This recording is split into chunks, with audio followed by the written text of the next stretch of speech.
Welcome back everybody. In past two material designation lecture video, we have finished table number 1.2, table number 1.3, and table number 1.2 briefly describes the material cast iron and cast steel. हमने इसको detail में देखा, क्या cast iron है, क्या cast steel है. Table number 1.3 में हमने देखा detail description of carbon steel, किस तरीके से मटेरियल डेजिग्नेशन पढ़ते हैं. अब हम टेबल नंबर 4 को इस वीडियो में देखने जा रहे हैं, जो कि कम्प्लीटली डिवोटेड है brief description of mechanical properties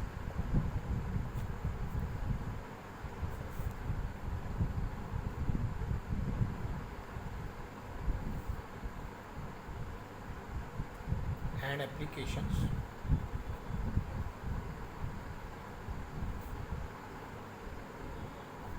of alloy steel.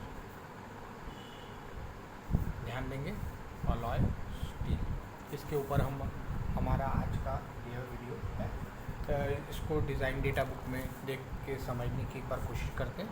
यह alloy steel का ब्रीफ डिस्क्रिप्शन आपको पेज नंबर 7 और 8, पेज नंबर 7 और पेज नंबर 8 में दिया हुआ है.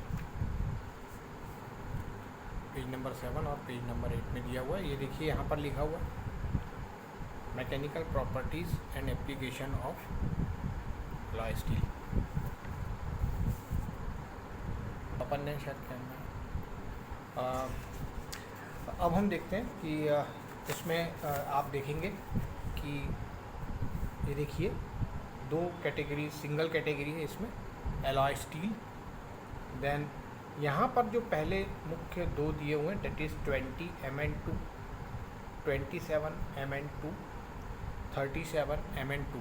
ये जो तीन कैटेगरीज़ हैं, इनको छोड़कर सबसे पहले आपको समझना है कि ये इस अलॉय स्टील में ये पहले तीन डेजिग्नेशन जो दिए हुए हैं 20 Mn2, 27 Mn2, 37 Mn2, इसको छोड़कर हम बाकी को अलग से पढ़ेंगे. यानी कि बाकी सीरीज़ को हम इसके इसी वीडियो में नेक्स्ट फेज़ में देखेंगे. तो सबसे पहले देखते हैं what is 20 Mn2 meant for. यानी कि 20 Mn2, ध्यान देंगे यहाँ पर 20 एक वो है, उसके बाद मैग्नीज़, Mn फॉर मैग्नीज़, और 2. यानी कि कार्बन को जैसे मैंने आपको पहले बताया, हम 100 से डिवाइड करेंगे, यह आएगा आपका कार्बन परसेंटेज 0.2%. लेकिन यहाँ मैग्नीज़ जो है एज इट इज़ कितना है 2%. इसका ध्यान रखेंगे. 20 Mn2 मतलब कार्बन परसेंट 0.2 और मैग्नीज़ 2%. आजकल ऐसे ही डेजिग्नेशन पॉपुलर है जहाँ पर कार्बन को हम ब्रीफली डिस्क्राइब नहीं करते हैं. कार्बन यदि आप देखेंगे तो इसमें क्लियरली लिखा हुआ है 20 Mn2,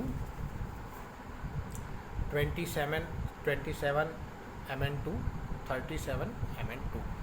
इस तरीके से इन तीनों का डेजिग्नेशन अभी हमने देखने की और समझने की कोशिश की. तो 20 मतलब carbon percentage 0.2, 27 carbon percentage 0.27, 37 carbon percentage 0.37, manganese 2%, manganese 2%, manganese 2%. ये तीनों अलॉय स्टील के जो पहले तीन डेजिग्नेशन आपकी डिज़ाइन डेटा बुक में दिए, हमारी जो डिज़ाइन डेटा बुक में दिए, उसको हमने समझा. टेंसाइल स्ट्रेंथ आप इस दोनों के बीच में कोई भी ले सकते हैं. इसमें दो कैटेगरीज दी हुई हैं.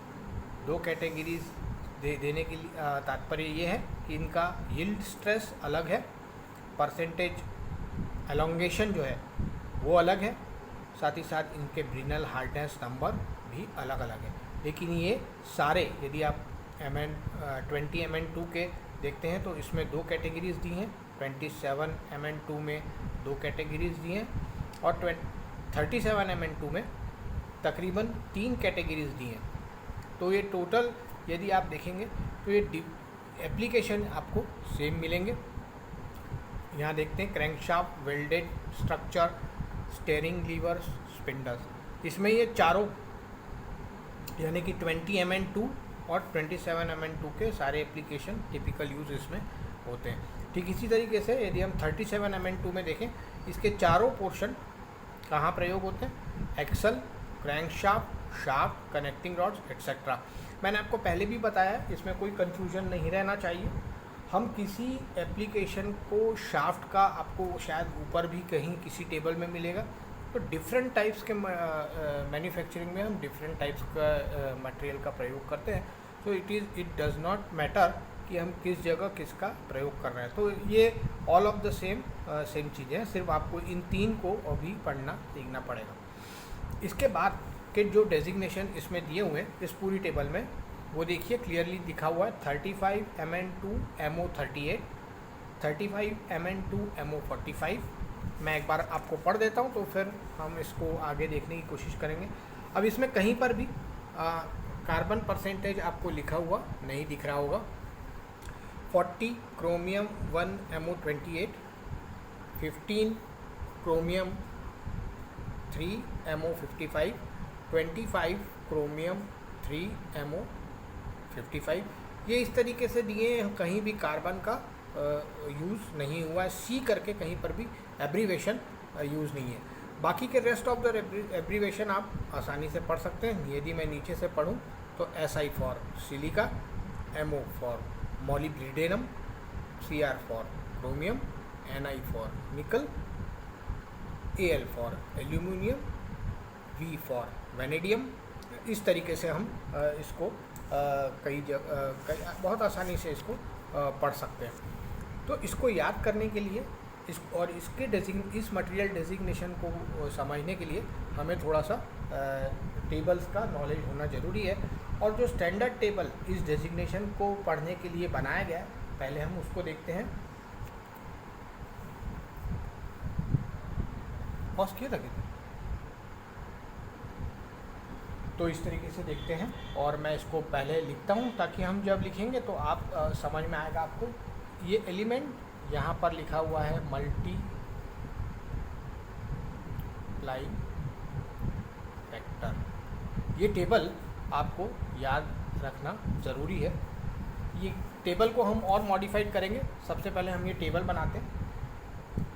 मैं एलिमेंट्स के नाम लिखता हूँ, क्रोमियम, कोबाल्ट, निकल, ये एब्रीवेशंस हैं, आप समझ सकते हैं, मैग्नीज, सिलिका एंड टंगस्टन। दूसरा सीरीज लिखते हैं एल्यूमिनियम, बेरिलियम, वेनेडियम,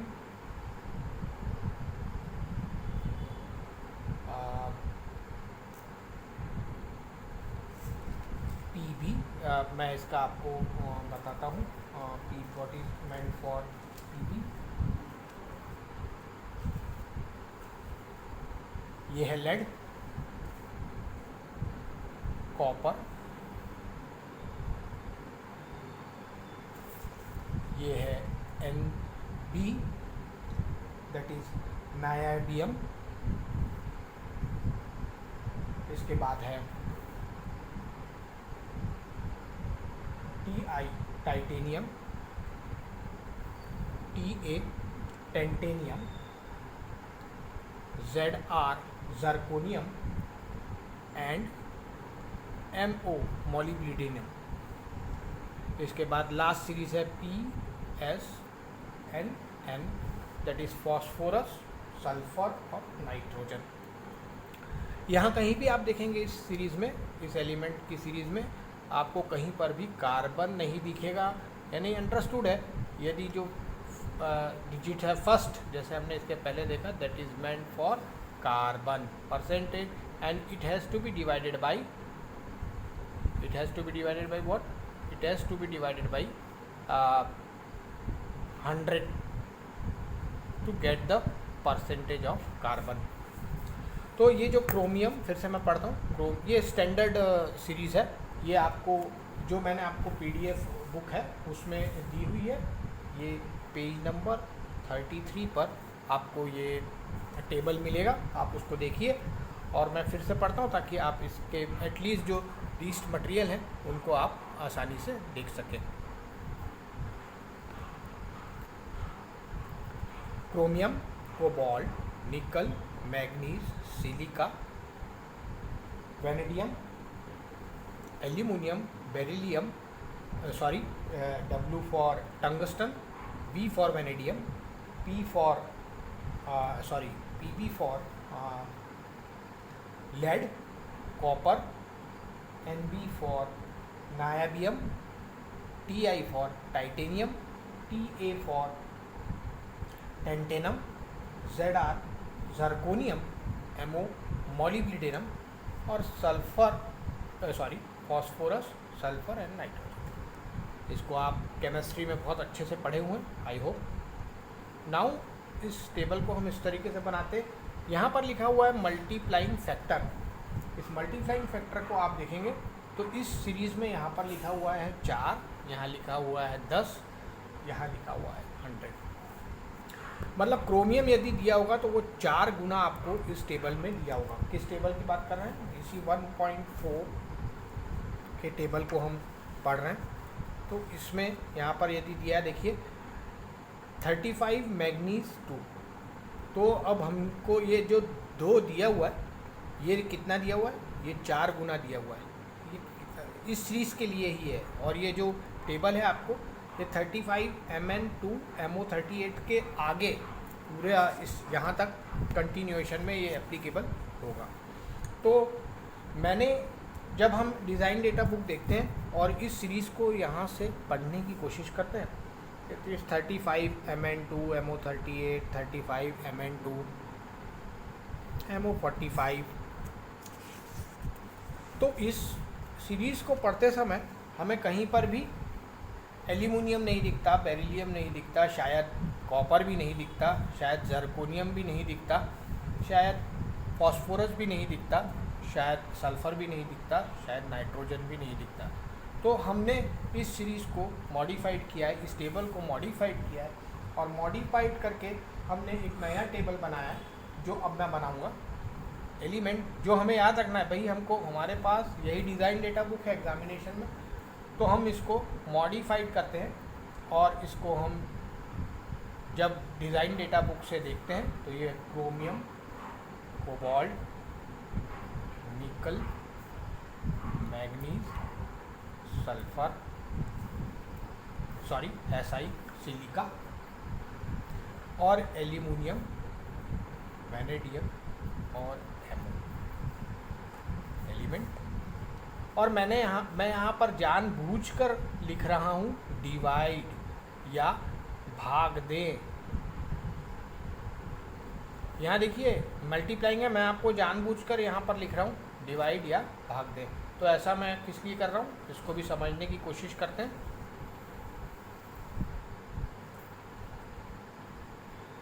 चार 10। अब देखिए मैंने 100 का टेबल लिखा ही नहीं है। ऐसा इसलिए कि यदि मैं इस टेबल को ध्यान से देखूंगा, जो डिज़ाइन डेटा बुक हमारे पास है और जो खुरमी में टेबल एलिमेंट्स की दी हुई है, तो जब मैं इन दोनों को कंपेयर करूंगा तो मेरे पास बाकी मटेरियल ही डिज़ाइन डेटा बुक में टेबल में अवेलेबल नहीं है। ये page number 8 and page number 7 में यहाँ तक कहीं पर भी अवेलेबल नहीं है। तो इस कहीं पर भी अवेलेबल नहीं होने के कारण मैं इसको सही तरीके से जस्टिफाइड ही नहीं कर सकता। तो मैं क्या करता हूँ, जो हमारा स्टैंडर्ड टेबल है उसमें से कई मटेरियल मैंने काट दिए हैं। अब आप देखिए यहाँ पर क्रोमियम है, कोबाल्ट है, निकल है, मैग्नीज है और SI है। वेनेडियम कहीं नहीं है तो मैंने इसको काट दिया है। मैग्नीज है, निकल है, निकल लिखा हुआ है, निकल लिखा हुआ है, ये हमको ये टेबल प्रीफर करना, मैग्नीज, सिलिका। दूसरा देखते हैं, एल्यूमिनियम है, वेनेडियम है, मॉलिब्डेनियम है। तो एल्यूमिनियम है, वेनेडियम है, ये सारे कोई पार्ट हमारी इसमें डिज़ाइन डेटा बुक में कहीं पर भी इनका वर्णन ही नहीं है, तो हमने सब काट दिए। TSN, ये भी हमारे डिज़ाइन डेटा बुक में जितने मटेरियल डेजिग्नेशन हमको हमारे को दिए हुए हैं उसमें नहीं है, तो मैंने ये भी काट दिए हैं। तो अब आपको कौन सा टेबल याद करना है, ध्यान देंगे बहुत ध्यान से। क्रोमियम, कोबाल्ट, निकल, मैग्नीज, सिलिका, भाग दें, इसको ध्यान से देखेंगे, भाग दें, क्योंकि अभी हम इसी पर चर्चा करने वाले हैं। काफ़ी मटेरियल डेजिग्नेशंस को हम देखने की और समझने की कोशिश करेंगे। यहाँ पर देखिए एल्यूमिनियम, वेनेडियम और मॉलिब्डेनम, ये है भाग दें 10 से। आइए एक देखते हैं कुछ इस तरीके से।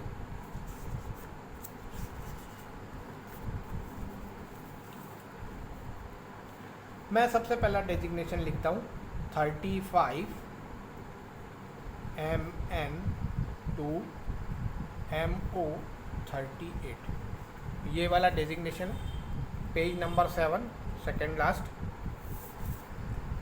इसमें आप देखेंगे इनकी टेंसाइल स्ट्रेंथ तो यहाँ दी हुई हैं अलग अलग। मैंने आपको बताया है कि ज़रूरी नहीं है ये एवरेज होगा, पिछले वीडियो में भी मैंने आपको समझाया कि ये एवरेज रहती है, और एवरेज रहने के कारण ये भी एवरेज आते हैं इनके बीच में, और यील्ड स्ट्रेस भी इनका फिक्स रहता है।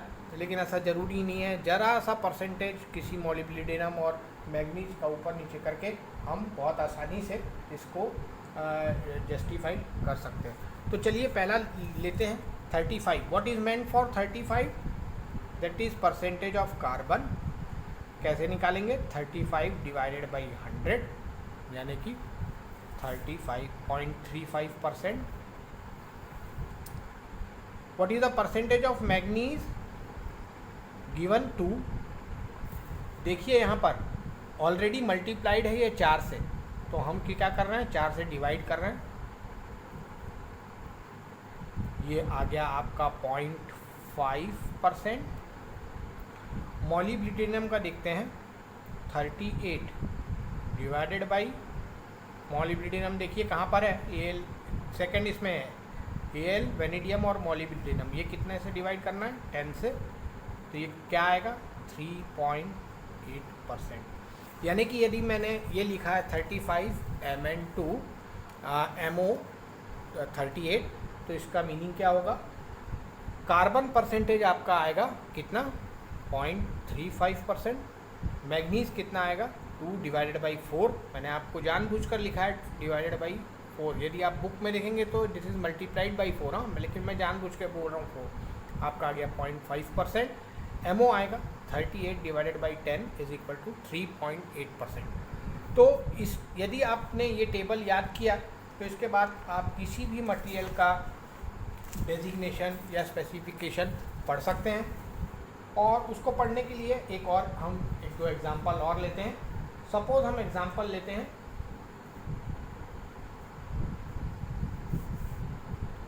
40। ये मैंने आपको नोट्स में भी समझाया है, अभी इसलिए समझा रहा हूँ क्योंकि आपको ठीक से समझ में आ जाए। क्रोमियम, सॉरी निकल, फिर से मैं लिखता हूँ 40, निकल 1, क्रोमियम 1, MO 28। तो जब हम ऐसा लिख रहे हैं तो अब हम इसको कैसे पढ़ेंगे? यहाँ पर कार्बन परसेंटेज नहीं दिया हुआ है, तो सबसे पहले लिखेंगे C। कार्बन दिया हुआ है 40 डिवाइडेड बाई 100 कितना हो गया? 0.4%। फिर निकल, हमारा टेबल देखते हैं जो हमने आपको याद करने के लिए बोला था। निकल किस में आ रहा है? पहले वाले इसमें आ रहा है। इसको आप इस तरीके से भी याद कर सकते हैं। नंबर 1 में ये निकल आ रहा है, ऊपर वाले इसमें किससे डिवाइड करना है मैं आपको बोल रहा हूँ 4। तो निकल को हम डिवाइड करेंगे 1/4। क्रोमियम 1। फिर से हम टेबल हमारा याद रखेंगे हमेशा। फिर से देखेंगे क्रोमियम कहाँ आ रहा है, पहले लाइन में आ रहा है, किससे डिवाइड करना है? 4। तो क्रोमियम 1/4। अब देखते हैं MO मॉलिब्डेनम कितना दिया हुआ है? 28। वापस अपना टेबल देखते हैं। लास्ट लाइन में एल्यूमिनियम, वेनेडियम, मॉलिब्डेनम कितना दिया हुआ है? 10। 10 से डिवाइड करना है, तो इसको 10 से डिवाइड कर देते हैं, सॉरी 10 से डिवाइड कर देते हैं। तो ये कितना आ जाएगा, निकल 1/4 मतलब 0.25%, क्रोमियम कितना आएगा 0.25%, मॉलिब्डेनम कितना आ जाएगा 2.8%। तो अब मुझे इसका स्पेसिफिक डेसिग्नेशन लिखना हो तो मैं कैसे लिखूँगा, और निकालने के बाद कि the given material having specification of carbon 0.4%, निकल 0.25%, chromium 0.25%, molybdenum 2.8%, it's goes on. अब हम डिज़ाइन डेटा बुक को यदि खोलें तो आप किसी भी, यदि आपको वो टेबल याद है तो आप किसी भी डेजिग्नेशन को आप इस तरीके से डिसइंटीग्रेट करके आप बना सकते हैं। आपको सिर्फ ये टेबल आपको याद रखना है जो मैंने अभी आपको वर्णित किया। मैं आज के क्लास में आपके बाद आपको जो टेस्ट दूंगा उसमें इनमें से किसी भी 4 प्रॉब्लम को आपको सॉल्व करके मुझे PDF फॉर्मेट में भेजना है, इसलिए आप इसको बहुत ध्यान से पढ़ें। कोई इशू होगा तो हम ज़रूर बात करेंगे। यदि हम इसी डेजिग्नेशन को एक और बार देखें तो सबसे लास्ट में हमको दिखता है, देखिए ये 40, सेकेंड लास्ट देखेंगे 50, क्रोमियम यहाँ लिखा हुआ है 423। अब ये यहाँ पर ये कंफ्यूजिंग है, तो आप इसको छोड़ दीजिए, इस डेजिग्नेशन को डिटेल डिस्क्राइब नहीं करते बिकॉज इट्स अ क्रोमियम का पार्ट है ये। We will not go in depth of it कि ये क्यों है, कैसा दिया हुआ है, व्हाट इज़ दैट। ये क्रोमियम 4 है एक्चुअली, इसका एक और डेजिग्नेशन है। तो हम ये वाला जो सेकेंड लास्ट है इसको छोड़कर बाकी सबको आपको आप बहुत आसानी से इसको निकाल सकते हैं। ये जो डिस्क्रिप्शन है या डेजिग्नेशन है ये बहुत इम्पॉर्टेंट होता है। यहाँ से यदि हम देखें तो इसके एप्लीकेशन भी बहुत ज़्यादा हैं। यदि यहाँ देखें आप तो gears, connecting rod, wear resistance plates for earth moving and concrete handling equipment, तो ये हर जो डेजिग्नेशन है या उसके डिटेल डिस्क्राइब हैं या उनके जो डिफरेंट वेरिएंट्स बनते हैं वो बहुत काम के हैं और मोस्टली ये काफ़ी यूज़ में आते हैं। मुख्यतः है तो मटेरियल बहुत सारे, हर कंपनी मैंने आपको बताया अच्छे मटेरियल डेजिग्नेशन के अनुसार अपना मटेरियल बनाने की कोशिश करती है, but again it affects to its cost. तो ये कॉस्ट वाइज जब रहता है तो ये बहुत हमें दिक्कत हो जाती है, तो इसलिए हमको इसका मटेरियल सिलेक्ट करते समय बेहद ध्यान रखना ज़रूरी है।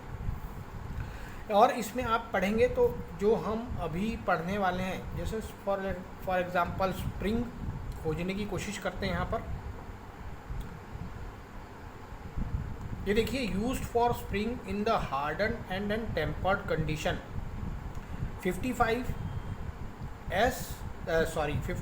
Silicon to manganese 90। तो ये use for spring is the harden and tempered condition. एक बात मैं और बच्चों आपके साथ स्टूडेंट्स आपके साथ डिस्कस करना चाहूँगा। मैनी स्टूडेंट्स इसको बोलने में शर्माते हैं। से फॉर एग्जांपल मैं एमओ बोल रहा हूँ तो we have to talk like that. Molybdenum आपका प्रोनाउंसिएशन हो सकता है गलत हो, लेकिन आप इसको इंग्लिश में बोलने की ज़रूर प्रयास करिए। क्रोमियम, एल्यूमिनियम, वेनेडियम ये बहुत कम है, लेकिन इसको ज़रूर देखिए। और इस टेबल को जो अभी हमने डिस्कस किया, at least design of machine element के इस सब्जेक्ट को पूरा पढ़ते समय एटलीस्ट इसको याद रखिए, ताकि हम जब एग्ज़ामिनेशन तक तो एटलीस्ट प्रिपेयर रहें। But in the mean time after your examination आप इसको देखेंगे कि ये जो है ये एक पार्ट है हमारी डिज़ाइन डेटा बुक का। लेकिन यदि आपको फ्यूचर में किसी भी रेफरेंस के लिए आपको मटेरियल डेजिग्नेटेड करना है तो जैसे मैंने आपको बताया, खुरमी में पेज नंबर 33 पर जो कंप्लीट टेबल दिया हुआ है दैट इज क्रोमियम, कोबाल्ट, निकल, मैग्नीज, सिलिका एंड टंगस्टन, ये आपको याद रखना पड़ेगा यदि आप मटेरियल से रिलेटेड कोई भी काम करते हैं। तो aluminium, beryllium, vanadium, lead, niobium, titanium, tantalum, zirconium, molybdenum, last phosphorus, sulphur और नाइट्रोजन। ये आपको ज़रूर याद रखना पड़ेगा throughout your life if you are dealing with elements. तो इसको बहुत ध्यान से इसको देखेंगे बिकॉज किसी भी समय आपको इसकी ज़रूरत पड़ती है। और उस समय आप ये ध्यान रखेंगे कि जो डेजिग्नेशन दिया हुआ है that is multiplied by 4, factor of 4, ये पूरा सीरीज़ इज़ मल्टीप्लाइड बाई 10, ये सारी सीरीज़ PSN मल्टीप्लाइड बाई 100। तो जब हम निकालते हैं तो हम इसको डिवाइड देकर इसके परसेंटेज को निकालते हैं। तो that becomes very much important fact कि ये इस तरीके से जब हम निकालते हैं तो ये हमारे लिए इम्पॉर्टेंट हो जाता है। तो अभी एक बार और लास्ट में देखते हैं कि अभी फ़िलहाल इस सब्जेक्ट के लिए आपको ये टेबल जो मैंने नोट्स में दिया हुआ है, जिसको मैंने अभी एक्सप्लेन किया, ये आपको याद रखना है। But after that if you are dealing with material designation, किसी जगह पर आप काम कर रहे हैं तो आपको ये टेबल आना बेहद ज़रूरी है, ताकि जिससे कि आप इस मटेरियल डेजिग्नेशन के हेल्प से इसको सॉर्ट आउट कर सकें। और सॉर्ट आउट करने के साथ ही आप एक बार इस टेबल को फिर पेज नंबर 33 खुरमी की बुक जो मैंने आपको दी है उसमें से एक बार इन सारे एब्रीवेशंस को एक बार बोलें, शर्माएं ना, ताकि एक बार आपकी टंग इसके ऊपर थोड़ी मैनेज हो जाए और मैनेज हो जाने के बाद आप उसको सही तरीके से डिस्कस कर सकें। और इसके लिए हमारे को जो हेजिटेशन है हमारे मन में, इससे हमको ऊपर we have to come over it.